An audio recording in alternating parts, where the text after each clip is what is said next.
Dear comrade, 10 वर्षे जनयुद्धभन्दा लामो सम्झना, बङ्करभन्दा गहिरो माया। खै कहाँबाट सुरु गरौँ आजको यो प्रेम पत्र। तिमीसँगका प्रेमिली यादहरूको सङ्गालो दिलको क्यान्टनमेन्टबाट फेरि आज एकपटक निकालेर ताजा गर्ने प्रयासहरू गरिरहेको छु।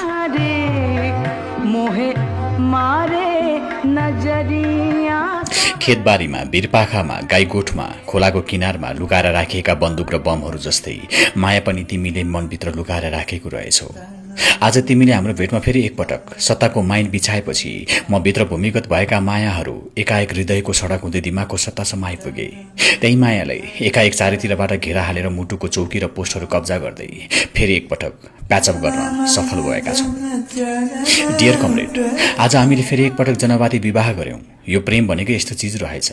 हिजो दन्तवादन, आज अभिवादन। हिजो मुड्की उचालेर हानम हानम जस्तो, आज त्यही मुड्की उचालेर लाल सलाम गरम गरम जस्तो। उमेर 55, दिल बचपन।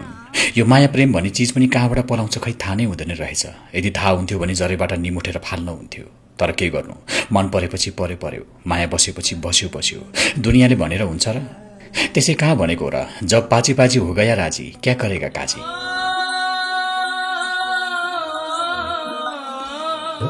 तिमीलाई थाहा छ कमरेड, तिमीसँग छुटिएपछि ती क्याम्पस रूपी सदनहरू कति उराट र उदास छन्। एकै सासमा यी सबै कुराहरू तिमीलाई सुनाउन मन थियो, भन्न मन थियो, तर मैले भनिनँ, किनकि तिमीले बीचमा फ्याट भन्ने थियो होला, त्यो पर्दैन। त्यही भएर यो पत्र ती भावनाहरू पोख्नलाई लेख्दैछु। खै कस्तो हो यो हाम्रो साइनो, बोलेर दिद नमर्ने, गरेर प्रित नसकिने।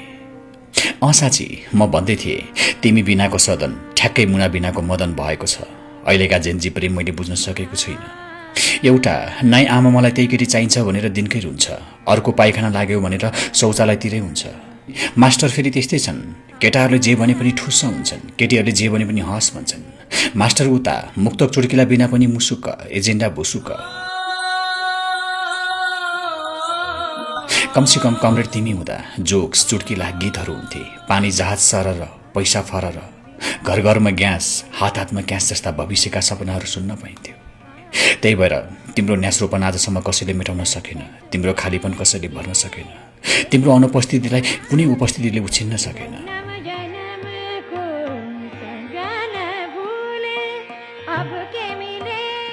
हिजो सँगै हुँदा तिमीले स्वर्ग जाँदा पनि सँगै, नर्क जाँदा पनि सँगै भनेको कुरा मेरा यी आँखामा वरिपरि झलझली आएका छन्। दुवैजना अबदेखि हामी जहाजको पाइलट भनेको कुरा पनि याद आयो। तिमीलाई थाहा छ कमरेड, हाम्रै सिको गरेर अहिलेका बच्चाहरू आफ्नो प्रेमलाई महान देखाउनका लागि एक्सप्रेस गाडी भन्दा रहेछन्। त्यस गाडीको ड्राइभर र खलासी भनेर तुलना गर्दा रहेछन्। तर जसले जे भने पनि हाम्रो जस्तो क्लासिक माया यिनीहरूलाई के थाहा। मलाई थाहा छ मानिसहरू हाम्रो पुनर्मिलन र प्रेमलाई रिस, डाहा र ईर्ष्याको नजर हेरिरहेका छन्। तिनीहरूलाई के थाहा, यो गौरव गाली र गौरव खाली पार्टीहरूको अजर अमर प्रेम कहानी हो। ब्रह्माण्डमा गुरुत्वाकर्षण बलको कारण तारा र सूर्य एक अर्काप्रति आकर्षित भएर अडिए चाहिँ हाम्रो पनि कुर्सित्व आकर्षण बलको कारण फेरि एकपटक तारा र सूर्य आकर्षित भएको छ र सँगै जोडिएको छ।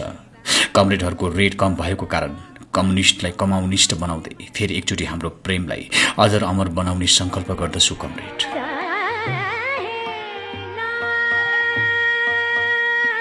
पठाउने नानीका बा, पाउने बारदली बा।